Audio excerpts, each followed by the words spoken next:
You ask Tiger to solve.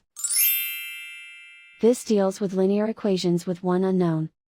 The final result is w equals 2. Let's solve it step by step. Group all w terms on the left side of the equation. Subtract 2w from both sides.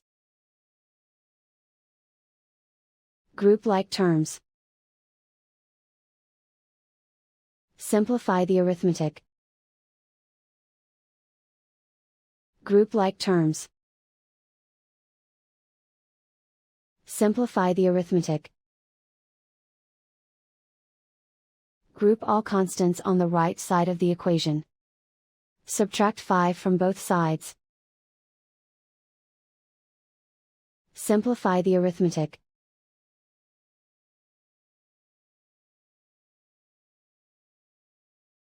Isolate the w. Divide both sides by -3. Cancel out the negatives. Simplify the fraction. Cancel out the negatives.